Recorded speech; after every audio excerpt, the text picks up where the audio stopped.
La ubicación de este lugar, considerado Patrimonio de la Humanidad, se encuentra a las afueras de Tenancingo en la comunidad de Santa Ana, al pie de la carretera.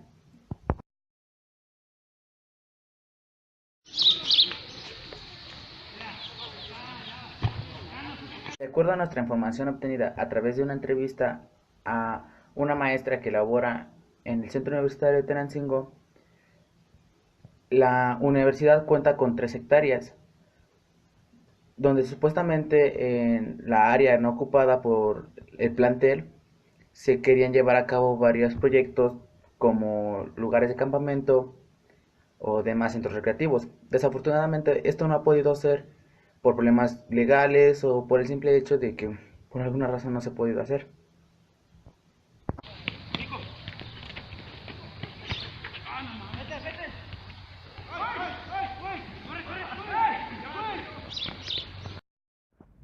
Durante la Guerra Cristera, ocurrida entre 1926 y 1929, se desató en México uno de los episodios más dramáticos de la historia nacional, en el que se confrontó el gobierno encabezado por Plutarco Elías Calles con la llamada cristianidad mexicana. La capilla de Santa Ana se vio involucrada en este suceso histórico, ya que fue cerrada debido a la prohibición del culto católico. La casona de 2 niveles se edificó en adobe y mampostería. Los gruesos muros que aún sobreviven confirman la calidad de una obra arquitectónica que ha resistido el implacable paso del tiempo. Bueno, creo que es mi turno de explicar mis datos curiosos. Estoy aquí con el cronista Rubén Nieto. Él nos va a dar algunos de los datos curiosos de lo que es el patrimonio cultural de la ex hacienda de Santa Ana. Me gustaría saber bueno, primero, qué tipo de movimiento tuvo que ver ¿cómo se llama? Porfirio Díaz aquí. Mira, quizás habría que referirnos un poco a la historia de este lugar. Yo, en mi calidad de cronista y en la formación que tengo como investigador de la historia antigua, he encontrado una serie de datos que me permiten ubicar los orígenes de la hacienda por ahí, un poquito difusa, pero anda más o menos en finales del siglo XVII, ¿no? Aproximadamente. No, lamentablemente muchos de los datos que describirían y serían muy ricos para entender la importancia de un lugar como este, una unidad productiva que fue determinante a nivel regional, están extraviados. No los hemos logrado buscar y he buscado en cantidad de archivos y la verdad es que poca información existe. Sin embargo, de los primeros datos que tuve la posibilidad de encontrar fue, por ejemplo, la de quiénes fueron los propietarios. Y uno de esos propietarios fue un banquero suizo que se llamó Juan Bautista Jecker, quien tuvo la propiedad y muy curioso porque este señor está vinculado a un momento muy importante de la historia nacional que se relaciona con la intervención francesa. Él tuvo que ver con lo que fue la venta de bonos de deuda del gobierno mexicano y que después cuando fueron cobrados por el gobierno francés fue una de las razones que motivó la intervención francesa en México. El señor fue propietario de esta hacienda.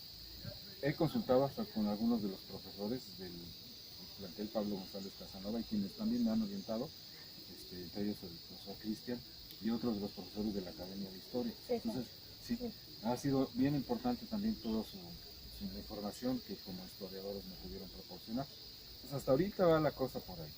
Pero que este señor Juan Bautista Jecker, después de todo el proceso que ocurrió y que acabo de comentar, él deja nuestro país y se va a Francia y por allá es asesinado en una revuelta. Así murió finalmente. Pero antes de irse le vende la hacienda a Alberto García Granados, un ingeniero que fue uno de los secretarios, uno de los 4 secretarios de Victoriano Huerta, a quien se conoce como el usurpador en la historia nacional. Y este señor compra la hacienda, pero se suscitan también una serie de problemas entre los que sobresale el asesinato de Francisco I. Madero en la conocida escena trágica. Entonces, este señor era propietario de esta hacienda, lo capturan a Alberto García Granados, lo juzgan precisamente como el autor intelectual del asesinato. Y como antes se hacía en México, por eso dices tú tu idea es de que registres cosas curiosas, cosas importantes, datos curiosos. Fíjate que es juzgado y es encontrado culpable. Y ¿sabes qué se hacía con los políticos que incurrían en algún delito y eran encontrados culpables en México? Eran fusilados. Y entonces él lo fusilan en 1915. Lo fusilan. Aunque antes de morir deja por ahí una carta que yo recuperé en internet, por ahí estaba el documento. Y la estoy incorporando, bueno, la tengo ya guardada y forma parte de un libro que terminé sobre la hacienda, pero que estoy en espera de que las autoridades universitarias autoricen su publicación. No sé si lo vayan a hacer porque a veces yo digo cosas fuertes respecto a lo que es la clase política mexicana, que no ha cambiado de lo que fue Las el cosas pasado directas. y el presente, como debe de ser, imparcial. Y por eso mismo no sé si me lo van a publicar, pero si no lo publican yo veré qué hago y lo subo a una página, algo, pero que todo el mundo lo pueda consultar. Sí. Y este señor dice que realmente fue el chivo expiatorio de todo el caso, ¿no? Por el asesinato de Madero y todos sus seguidores. Entonces ahí ocurre este fusilamiento. Victoriano Huerta, sabemos que se va del país. Y eventualmente le vende la hacienda él la había heredado y se la venden a la familia Izquierdo, una familia muy conocida aquí de Tenancingo, don Miguel Izquierdo. Él la compra y pasado el tiempo se le hereda a los hijos, a otro Miguel Izquierdo, pero les toca vivir en los movimientos de la Revolución Mexicana, que Tenancingo tuvo una intensa actividad dentro de lo que fue el movimiento armado revolucionario. Entre lo de Morelos y Calleja. Exactamente. Y esta hacienda no se vio exenta de los ataques de los grupos, de las gavillas de revolucionarios que llegaban y saqueaban las haciendas, la incendiaban algunos sectores. Esa es la razón por la que tiene una configuración defensiva esta hacienda, principalmente en sus extremos, en donde hay doble en la planta alta y en la planta baja también unas ventanas en forma bocinada, Sí. que tienen el propósito precisamente de poder disparar. Les llamaban claraboyas, me dijo un señor, o troneras también les llaman. Pues de ahí podían disparar y si alguien les disparaba, la bala pegaba y no entraba. Entonces así se vendían, pero ni siquiera eso les valió. Y la hacienda fue saqueada una y otra vez, hasta que finalmente los izquierdos pues, deciden venderla. Pero pues, ¿quién compra una hacienda que está siendo saqueada? Ese es el peor negocio que uno podría hacer. El único que podía hacerlo fue un general, el general José Cotero. Sí. Y este Cotero precisamente la adquiere y la tiene aquí. Cotero es más o menos célebre porque él promovía la celebración del carnaval, que en esos tiempos se celebraba junto con Santana. Santana y Tenancingo se unían para celebrar juntos el carnaval, que marca el inicio de la actividad agrícola. Y entonces, es más, Cotero muchas veces invitó a la gente aquí a lo que es el jardín institucional que tenemos frente al casco de la hacienda, Sí. y ahí se hacía toda una celebración donde quemaban castillos, toritos, y había mucha comida y música y baile, era toda una En celebración. el laberinto, ¿no? El laberinto En lo que es hoy de nuestro los laberinto, ahí era precisamente la celebración. Pero también dicen que era muy malo y que por ser malo se murió. Se habla de varias versiones de cómo lo pudieron o cómo pudo haber muerto. La que la gente menciona por acá es que en una visita a la hacienda, él tenía más casas en lo que era la cabecera municipal. Hubo una emboscada y ahí lo asesinaron. Y ahí en su coche ahí quedó muerto, lo recogieron, su mamá juntó su ropa y la guardó en un ropero allá arriba del casco. Y ahí la dejó.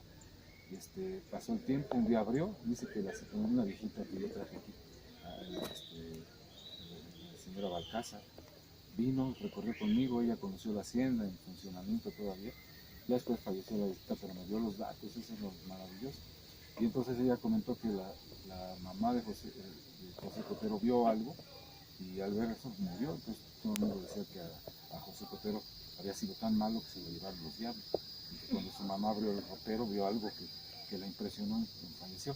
La verdad es que esa historia no está tan fácil de probar, porque después yo encontré documentos que hablan de cómo la mamá de José Cotero vendía la hacienda o vendía secciones de la hacienda, ¿no? La hacienda fue la segunda en importancia a nivel de toda la región de Tenancingo, la primera, y ahí es donde conecta la pregunta que tú me hiciste. La primera hacienda en producción, la más importante fue la de Tellería, de la cual solamente quedan restos de la capilla y unos muros de Tellería. Esa hacienda perteneció a José Limantú, a quien se le llamó en algún momento el gobernante tras el trono de Porfirio Díaz. Siempre estuvo cerca de Porfirio Díaz y él es el que ostentaba la propiedad de Tellería. Entonces, los políticos se conocían, todo el mundo, y había alianzas matrimoniales. Aquí los hacendados entre sí casaban a sus hijos y a sus hijas, entonces pasaban las posesiones de un lado a otro. Entonces, la conexión que se da en este sentido es justamente por los tiempos en que las haciendas estaban en su apogeo, en su auge, eran altamente productivas en maíz, en trigo. Esta particularmente era importante en trigo. Aquí se sembraban todas estas extensiones de tierra. Ustedes ven que ahora están ocupadas por muchos árboles de distintos tipos. En la antigüedad, bueno, en esa época, en tiempos de la revolución y de hacia acá, en el tiempo, eran precisamente, las dedicaban para el cultivo de trigo, para la elaboración de harina. Y por eso esta hacienda tenía su molino que está acá abajo, el molino que se llamó Molino de la Luz, se llamaba. Y ese que después fue vendido, lo tuvieron algunas personas de apellidos que no son de esta zona, como los Confitud, por ejemplo, un señor de apellido Confitud. Y la hacienda, bueno, digo, el molino sigue todavía produciendo, todavía. Quedan nada más por ahí algunas maquinarias, los restos de algunas máquinas que se utilizaron en esa época. Y justamente en ese coche va otro de los viejitos que conoció la hacienda y que me dio también la entrevista. Es un señor maravilloso que me dio también muchos datos de cómo funcionaba la hacienda. Increíble, porque ahí son el tipo de cosas que ustedes podrían hacer. Pero ya me estoy saliendo de la entrevista, ¿no? Regresemos a la entrevista. ¿Cree que nos puede dar un recorrido por lo que es la escuela e irnos explicando algunos datos? Sí, algunas cosas no vamos a poder entrar porque aquí una cuestión que quiero comentar con ustedes es que lamentablemente con el sismo del año pasado tuvimos un daño grave en nuestro edificio. Se han hecho las gestiones y ya se tiene una propuesta para la intervención, pero no sabemos para cuándo, porque pues sabemos que el país está en condiciones muy difíciles. Y acá nosotros, pues a través de pláticas, todos estamos luchando porque esto se recupere, ¿no? Entonces, vamos a dar un breve recorrido. Una imagen que me da mucha tristeza porque es un edificio con el que me siento ligado en la historia, una historia que ha sido, ha ido ligada al inicio del centro universitario, a la llegada de la Universidad Autónoma del Estado de México a Tenancingo.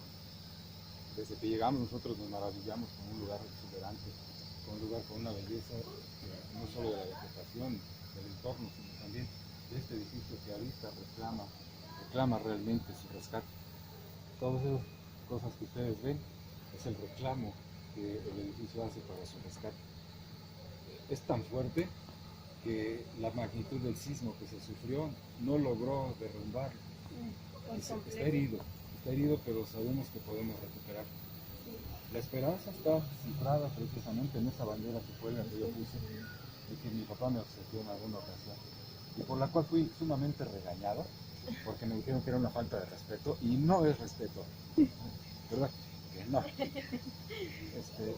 Esa bandera la puse con una grúa, la instalé y ondea, porque lo que yo busco es justamente defender un patrimonio que heredamos los universitarios y que tiene todo el derecho de subsistir en lo que para todas las generaciones, ¿no? Se decía que en la recámara principal era donde se encontraban, bueno, enfrente, pasando pasaviendas, se encontraban a veces los víveres o las cosas que requerían a veces los patrones. Sí, aquí lo que tenemos en el edificio, justamente donde está la bandera, ahí era la recámara de los patrones, los hacendados. Y ellos, en la del fondo estaba la de los hijos.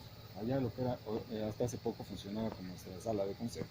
Sí. Abajo tenía un gran pasillo que se fue así dividido ya cuando el gobierno del estado la compró en tiempos del gobernador Carlos Juan González, y ahí se movía, ahí era un paso libre y daba algunas habitaciones en donde era el famoso cuarto de humo que hacía las veces de cocina, pero también había otra habitación muy interesante que precisamente ahí me llamó mucho la atención, pero tenían a las vacas que recién habían parido, ¿no? Ahí las tenían. La otra es que la parte alta, precisamente por donde vemos ese acceso, bajando ligeramente unas escaleras que yo estoy seguro que no eran las originales, tienen una configuración diferente, daba a la parte del coro de la capilla dedicada a Señora Santana, Madre de la Virgen María. Y ahí precisamente los hacendados bajaban, y esto me lo comentó precisamente, bueno, tengo el dato del consulado, también una muy buena informante, que conoció también la hacienda, igual que también el otro señor de apellido Gardone, que está consignado en el trabajo. Y comentan que los hacendados tomaban la misa precisamente en el coro, en lo que correspondía al coro. Y cuando yo le pregunté a la viejita, ¿pero por qué? ¿Por qué no se bajaban? Era más fácil estar en las primeras filas de las bancas para tomar la misa. Y me decía, es que no, joven. Dice, acuérdese que hasta ante Dios hay diferencias, ¿no? Es impactante esa información porque segrega claramente, expresa la gran contradicción que existe en dos esferas opuestas, los hacendados ricos y los trabajadores peones acasillados, siempre sometidos a la voluntad. O eras rico o eras pobre, no había algo como regular. Un punto medio, lo llegaba a ver, pero tenían que estar alineados con los ricos para mantener ese estatus, ¿no? Sí. En esta parte que tenemos aquí es muy interesante, que hoy es nuestro foro abierto para actividades. Este era donde estaba el picadero, que era donde movían a los animales, el establo, donde tenían ahí a los animales, es en aquel sector, aquel de allá. Sobrevive por ahí atrás de esas tablas el bebedero de los animales, convertido hoy en una jardinera. Sí. Y ahí, aquí los movían y luego los sacaban a pastar a toda la zona que se encuentra hacia la parte oriental. Y esto que nosotros aquí vemos, que es el centro universitario, Hotel Escuela Rincón de las Flores, que hoy en día se convirtió en la zona precisamente Ay, no podemos salir en la ropa. en la zona de prácticas profesionales en hotelería de los muchachos. Eso fue en realidad lo que don Pedro Balcázar me dijo que era el semillero. Era el lugar en donde guardaban toda la semilla que se iba a utilizar para las zonas de cultivo. Después fue modelado, pero también sufrió algunos deterioros precisamente como consecuencia del sismo del año pasado. Vamos a continuar de este lado para mostrarles algunas. También escuché que había una tumba por acá, pero no se sabía en realidad de quién. No, en realidad hicimos estudios, yo soy arqueólogo de formación, hicimos estudios con equipos sofisticados como el radar de penetración, y sería el espacio al que tú te refieres, se ubicaría en el atrio de la capilla de Señora Santana, pero con las pruebas que hicimos no se encontró nada, aunque hay unos indicios de que no fueran una sola tumba, sino hubiera más.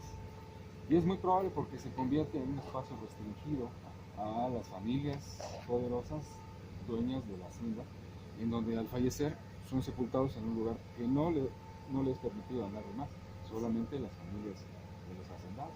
Entonces ahí quedaron. Entonces para que veamos que todo siempre estuvo determinado por las diferencias sociales y económicas que han existido, ¿no? Vamos a caminar ahora por aquí. De gastronomía.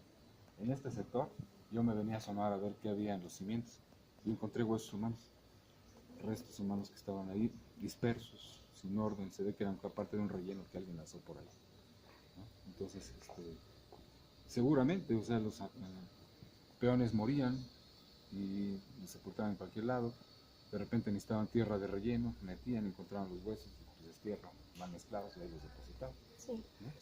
Entonces, son algunas de las historias que sobreviven. Se habla de otra, que unos aspectos que según esto fueron grabados, están en internet. Sí. No sé si los han visto, pero se ven como unas figuras. Yo lo atribuyo más, ahí sí soy muy incrédulo en ese sentido, lo atribuyo más a efectos propiciados por algún insecto o algo. Las luces se ven diferentes, no me convence, no me convence. A mí me dicen, es muy incrédulo, no sé, sí. Somos científicos sociales, pero científicos. O Sin que del esto les jinete. merezca. Allá está otro de mis informantes, el buen amigo Jairo. Él me informó bastantes cosas. La huerta de la hacienda, pero es una huerta que había mucha flor y frutales. Precisamente la viejita que les comentaba hace un rato, ella me decía que cuando era niña, aquí la invitaron a una comida. Aquí hacían las comidas, no sé exactamente en qué patio, en qué jardín, pero que ponían mesas así enormes, largas, con manteles blancos y con los cubiertos, los platos y todo lo que un hacendado ostenta para una comida de su categoría, de su nivel. Y esta señora dice que la invitaron y que fue maravilloso, pero que también la señora le permitía llegar y los árboles donde había frutales, subirse a los árboles, a cortar la fruta y a podérsela llevar a su casa. Entonces eso es lo que ella hacía. Esta construcción que ven ustedes aquí, no, le llamamos el carro. Y básicamente la denominación fue porque tiene una forma espiral en el acceso, en este pequeño camino da la vuelta y permite subir hasta la parte alta.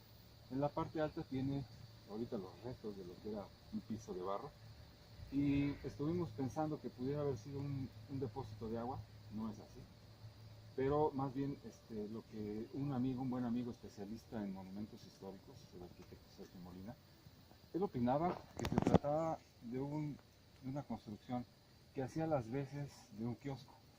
Aquí los hacendados subían y allá les ponían mesas, alguna sombrilla y ellos desde esa parte disfrutaban, siempre con la idea de reiterar la división con los trabajadores, ellos desde arriba y los de abajo. Entonces era una reiteración. Este jardín era muy privado, no cualquiera podía pasar. Observen todavía los muros de adobe que circundan a esta área. Era el lugar en donde ellos salían a caminar, a platicar, a tomar el té, el café y a comer. En alguno de estos jardines, me parece que es se encontraban por comunicación oral de unos señores mayores, nos decían que había una especie de alberca y que había también unos cuartos construidos precisamente como vestidores para esa alberca. Entonces, con nuestros equipos que tenemos en arqueología, el radar de penetración y los equipos de resistencia eléctrica, se hicieron pruebas y sí, efectivamente detectaron la forma de la alberca y la forma de la habitación que funcionaba como vestidor. Están en el subsuelo. No lo vamos a liberar, en realidad ahí quedan ya como parte de su historia que dejamos para el futuro en algún gobierno. Podría ser, pero aquí lo que tenemos es crecimiento de árboles que con sus raíces van elevando el suelo. Entonces, la capilla que está de este lado, ¿no? Apenas alcanzamos a ver parte de su chat, una capilla esta de la Señora Santa, con la revolución de la parafernalia que se utilizaba precisamente para los servicios religiosos. Pero quedan por ahí algunos documentos. Yo conservo un acta de bendición y erección del Via Crucis, porque como cronista pues tengo el cuidado de guardar toda esta información histórica. En esa acta dice que con la venia de la Santa Sede del Vaticano, todo aquel que entre a la capilla y haga sus penitencias le son perdonados todos sus pecados. Entonces hasta hace poco tiempo yo decía a todo el mundo, pasen por favor sus penas de rodillas, que por unos pasos, por algo, hacer que paguen por todos sus pecados. No sé. Entonces, aquí me faltan muchas cosas por estudiar. Quisiéramos hacer excavaciones arqueológicas, porque la arqueología no solamente se enfoca en vestigios prehispánicos de los pueblos que conocemos de siempre, ¿no? Aztecas, teotihuacanos, mayas, ¿no? Sabemos que aquí hubo en esta región una presencia muy importante de sociedades desde el año 1200 a.C., presencia de elementos que el arqueólogo Horacio Corona encontró ahí cerca de la Malinche. Ahí encontró vestigios de filiación olmeca, encontraron también vestigios de filiación teotihuacana, encontraron ya después algunos restos asociados a los matlaczincas y finalmente la conquista azteca, porque Tenancingo fue una región tributaria de los aztecas, quienes conquistaron esta región por la necesidad de controlar la producción de la sal de Ixtapan de la Sal, que estaba originalmente bajo el control de los matlaczincas de Tenancingo. Los diversos eventos de los días festivos, como es el Día de Muertos, un recorrido en el que se decía que la parte de acá abajo era donde se colgaban los cuerpos. No, bueno, aquí sí quiero hacer la aclaración. Hubo un árbol que hace poco fue destruido por el dueño de un terreno acá frente al CCT, el famoso zapote de Usteros. En ese lugar yo llegué a ver cómo la gente al pasar agachaba la cabeza. Y cuando pregunté, bueno, ¿por qué agachan la cabeza? ¿Cuál es la razón? Y me decían, es que es de respeto o algo, porque sabía que le llamaban el zapote de los cristeros. Colgaron ahí, y dice, no, dice, lo que pasa es que nos comentaban los abuelos, que cuando pasaban por aquí, estaban colgados los cristeros que defendieron.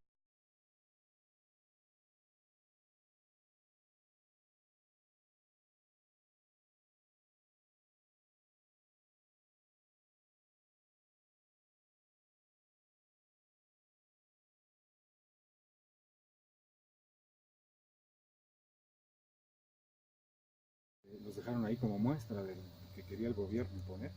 Y entonces cuando un niño pasaba decía agache la cabeza porque se lo lleva el muerto. Pues por eso la gente se quedó con esa costumbre. Y eso fue corroborado por algunos informantes de aquí de Santana, ahí cerquita de donde están los campos de fútbol estelar. Ahí me corroboraron toda esa información. Aquí hemos tenido varios problemas. Ese muro que ustedes ahí pueden observar se derrumbó cuando el gobierno del estado lo restauró y pues nada, no, más bien lo reconstruyó, pero hizo nada más se llega hasta aquí. Si quieres pararle tantito. Hola, soy Brandon. Les voy a relatar un dato curioso sobre la ex hacienda de Santana, ahora el actual centro universitario de Tenancingo. Los alumnos de turismo cuentan que cuando están en el hotel, los niños fantasma empiezan a extender sus camas. Se dice que allí los patrones explotaban, golpeaban y ahorcaban a sus trabajadores. Enfrente de la capilla pueden observarse pasar a los trabajadores a las 3 de la mañana según los veladores y conserjes. También aseguran haber visto a un charro montado en su caballo. Tú puedes visitar a las instalaciones el día 31 de octubre y 1 de noviembre para acampar y ser parte de estos relatos. También se llevan a cabo concursos de catrinas y recorridos por las instalaciones.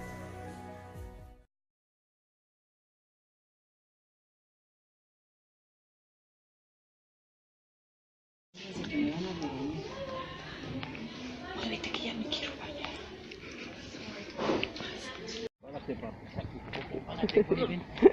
Se ve que está bien gordito. Ya, vámonos. ¿Ya ves? No, está bien tremendo, güey. ¿Es de la escuela? Sí. ¿Cómo se llama? Cut. ¿CUT? Ah, como Centro Universitario Tenancingo. Bueno, ya es casi más mío. Okay. ¿Y cómo le alimentan o quién le da de comer o cómo? Puras croquetas y un pollo. ¿Pero coopera la prepa o...? No, la escuela. La escuela. Ah, prepa, perdón, es que yo soy de la prepa. Entonces, ¿coopera la escuela? ¿Por él? Con razón está bien gordito.